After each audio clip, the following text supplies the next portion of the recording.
Невероятная история советской подводной лодки С-56. 5 октября 1942 года подводная лодка ВМФ СССР С-56 отправилась в уникальный поход, который в итоге оказался кругосветным путешествием, растянувшимся на 12 лет. 5 октября 1942 года из Владивостока в дальний поход уходила подводная лодка.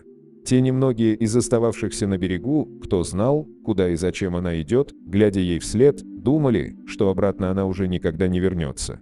Впереди подводников ждал не имеющий аналогов, полной опасности переход, а дальше тяжелые сражения с гитлеровцами в суровых водах северных морей. Но те, кто думал, что лодка уходит навсегда, ошибались. Ей предстояла долгая жизнь и возвращение во Владивосток уже в качестве легенды военно-морского флота СССР. Дизель-электрическая подводная лодка С-56 была заложена 24 ноября 1936 года на судостроительном заводе имени Андре Марти. Данный проект лодок был лицензионным, приобретенным у Германии в тот момент, когда отношения между двумя странами еще не были откровенно враждебными. Однако, когда ситуация стала меняться, немцы затянули с поставкой ключевых агрегатов. В итоге большая часть начинки лодки была построена на советских предприятиях.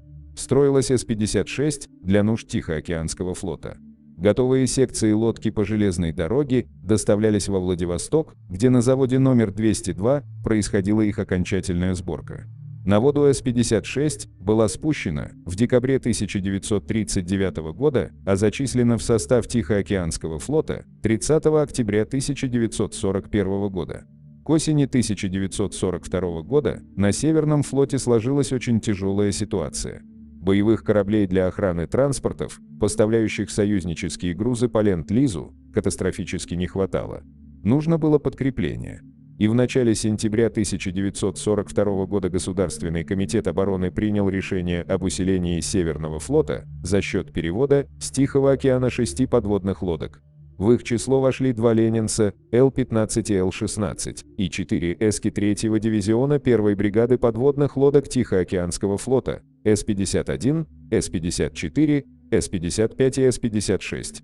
Ситуация осложнялась тем, что перебросить лодки по Северному морскому пути было нельзя, из-за тяжелой ледовой обстановки все мощные ледоколы, способные провести их, остались на западе страны. В результате эскам предстоял переход по маршруту Владивосток, Петропавловск-Камчатский, Дач-Харбор, Сан-Франциско, Кокосола, Панамский канал, Гуантанамо, Галифакс, Розайт, Лервик, Полярная. Маршрут ленинцев отличался только тем, что выходили они с базы в Петропавловске-Камчатском.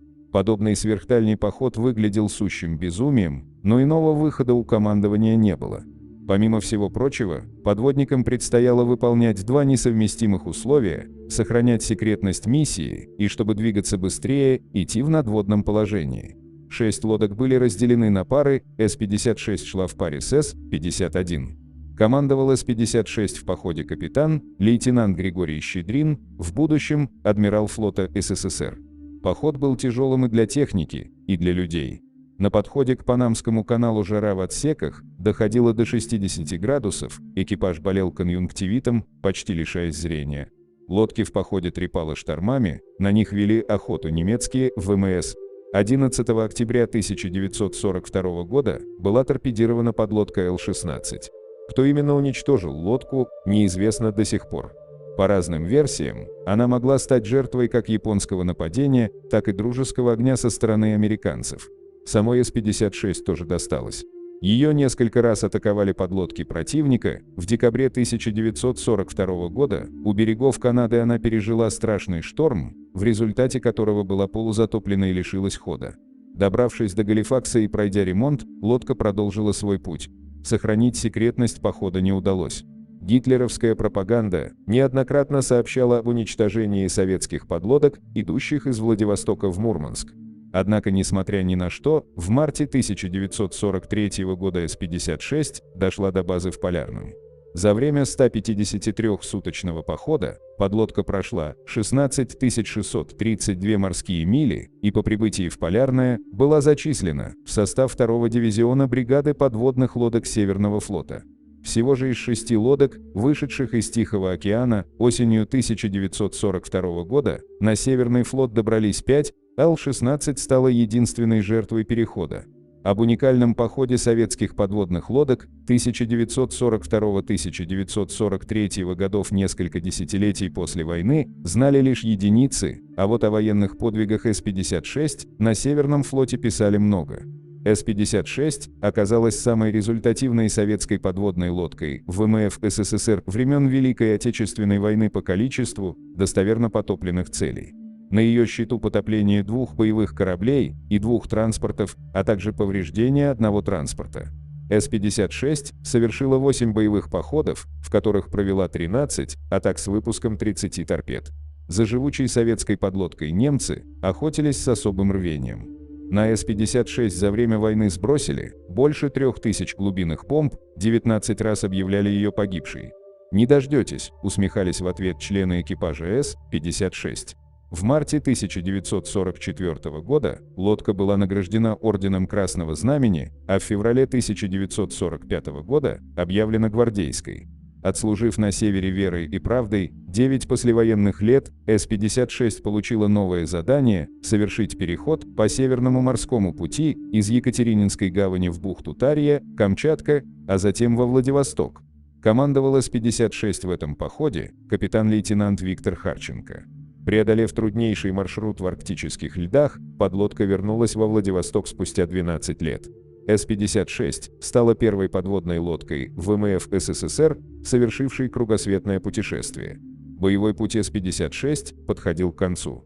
Весной 1955 года она была выведена из боевого состава, разоружена и переформирована в плавучую зарядовую станцию.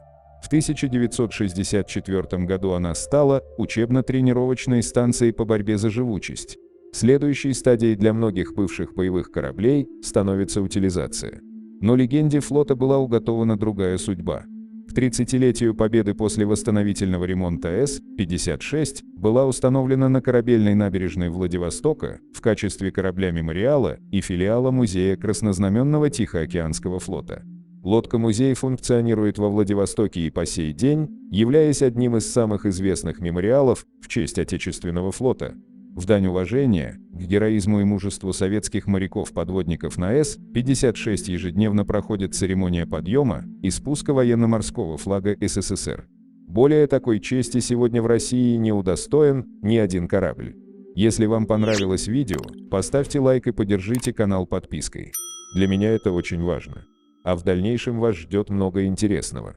Встретимся в следующем видео.